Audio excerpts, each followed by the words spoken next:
Hi everyone, Andi here. I'm a vintage home decor reseller and an interior stylist. And in today's video, I'm going to share 7 vintage decor trends that are going to be popular this year. This video is meant to inspire and get your creative juices flowing. And for all my resellers out there, I hope it gives you some ideas on the types of items you could be picking up for your booth or shop. Okay, so let's jump right into it. The first vintage decor trend is primitives. So I know when I say the word primitives, a lot of you are envisioning that very classic country home decor style. And while there's certainly primitives in that, and anyone who likes that cottagecore country look are definitely going to be interested in primitives because it's like a pillar thing for that design style. But where it's kind of changing is we're seeing a lot of people that like minimalist decor and that kind of old world modern decor really embracing primitive pieces. So what I mean by primitive pieces are things like rustic doubles, they're your milking stools or your birthing stools, they're like those pizza boards that you see that people are using in their kitchens, also the wine jugs or olive oil jugs, you know, they're really big, they're terracotta or other types of stone, and they're very, very heavy on the patina. The patina is really important on these pieces. If it looks really, really old and like it's been worn and used for hundreds of years maybe, then that's definitely very much a primitive piece that people are picking up. And anything that has rudimentary joinery and then also pieces that don't have that smooth finishing is something that's more rustic and something that you can kind of see even like the maker's mark in strokes on the actual piece. If you're a reseller, I definitely would recommend keeping an eye on these types of pieces because you actually can find them out thrifting.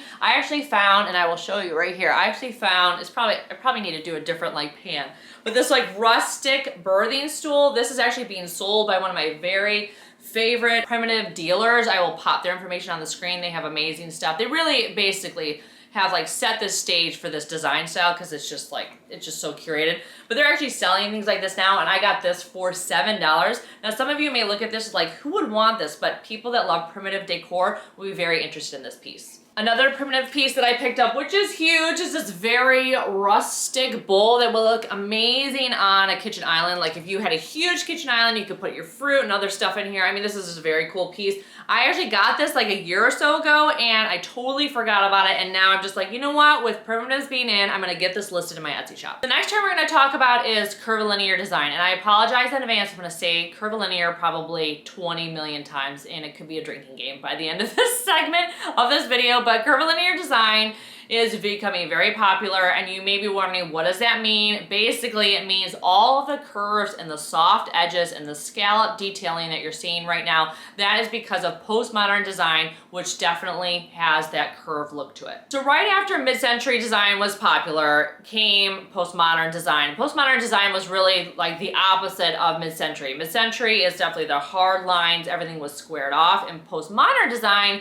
featured all the sweet curves and the soft edges. And so that's what we're seeing right now, that everyone is really interested in scallops and rounded sofas and really just those fun, playful, soft edges. A Curv Linear design is not just exclusive to people that like to decorate more modern. It's actually can be found anywhere. So if you have like an antique piece that has scallops on it or curves on like the top portion of like a sideboard, that is also Curv Linear design. It's just like an antique version of it. And so you can really embrace this trend anywhere on the spectrum of design, which is why I really love it. So if you're a reseller and you're out thrifting and you see like a really cute little table that has like a scallop detail, pick that sucker up, man, because that is something that's going to be very popular right now. And of course, any type of actually true postmodern furniture or decor pieces, that always has a buyer because it's very collectible, but it's particularly of interest right now to kind of anyone who's really into decor and decorating. The next design element I want to talk about are old world tapestries. Now, tapestries kind of just like came on the scene. I swear I woke up one day, opened Instagram,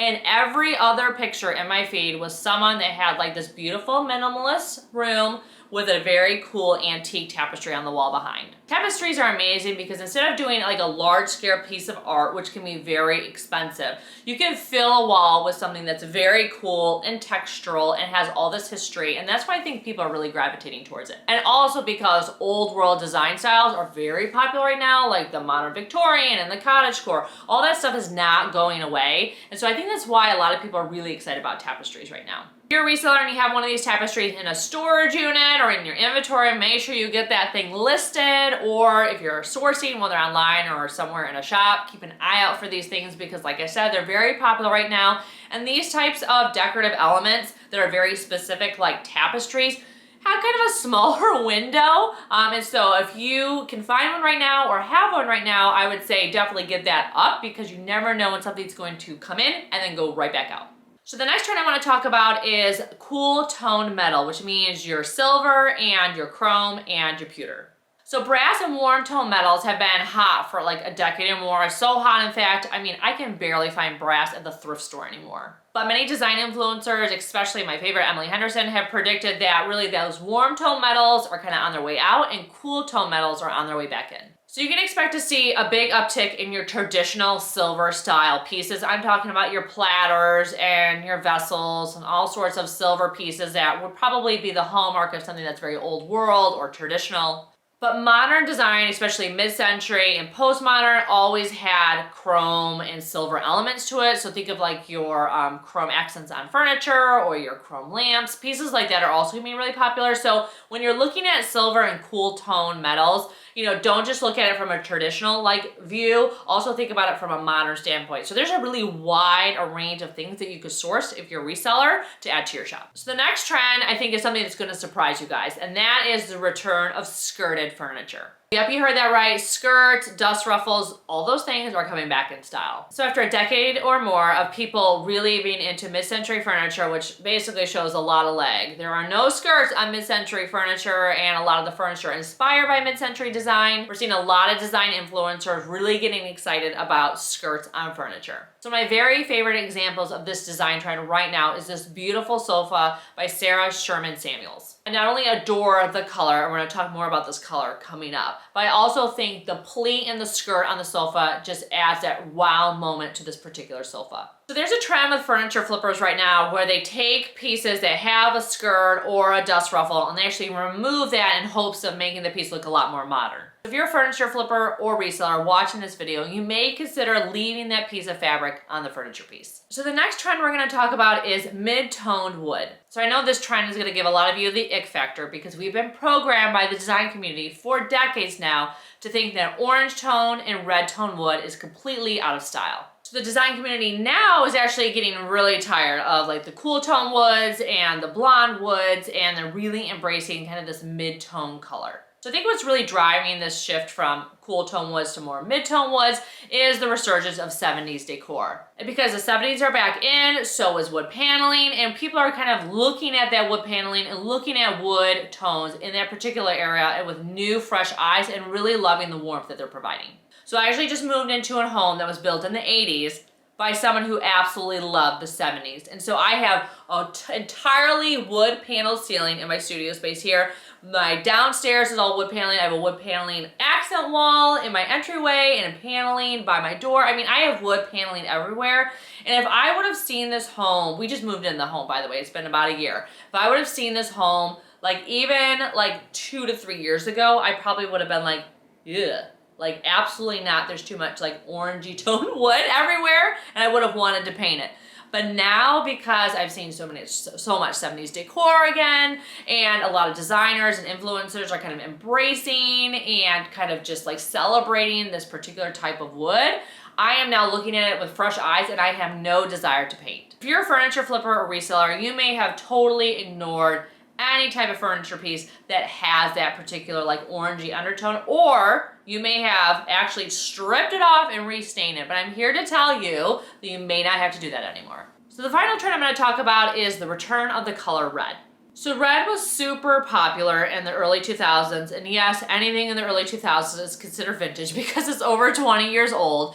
And in the early 2000s, everyone was super in love with the red accent wall. Like everyone had that one red accent wall, and everyone was very excited by the Tuscan decorating style, which was of course red, green, and gold. So I actually think that the return to red was seeded by millennial pink. So everyone was caught off guard with millennial pink. They could not believe how excited everyone was to decorate with pink. And there's, you know, it was an explosion of pink. If you think about that, several years ago, everything was pink.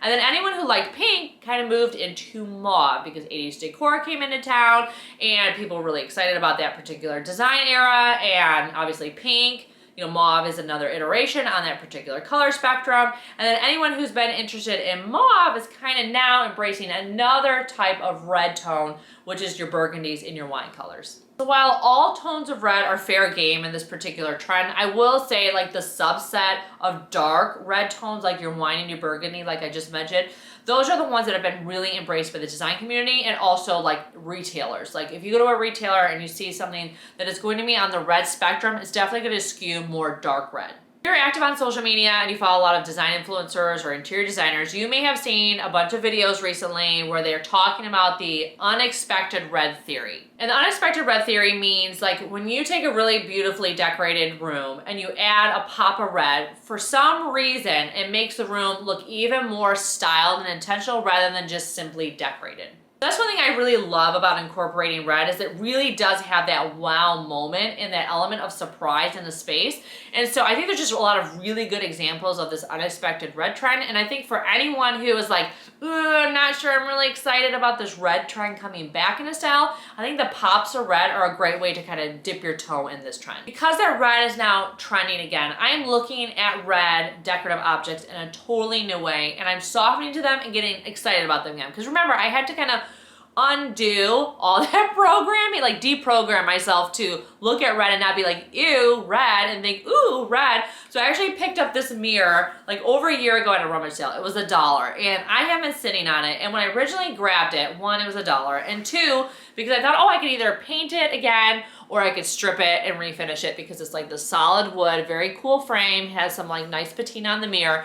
And now that I know that red is kind of coming back into style, I definitely am considering keeping this piece red or painting it one of those darker red tones, because I feel like the darker red tone like in burgundy or a wine color would really make this sing. So I'd love to know in the comments below what you think I should do with this mirror. If I should keep it red, if I should turn it a different color red, or if you also think like, ew, no, Andi, still, no matter what you do with it, red is not the color for this mirror. You should change it to something totally different. So those are all the trends that I have to share with you today. Let me know in the comments below if there's any trends that you're seeing, because I love learning from you, or if there's anything that I may have missed. If you're looking for more decorating and thrifting content between my haul videos, make sure you check me out on Instagram and TikTok. Thanks again for watching, and I can't wait to see you in my next thrifting and decorating video. Take care.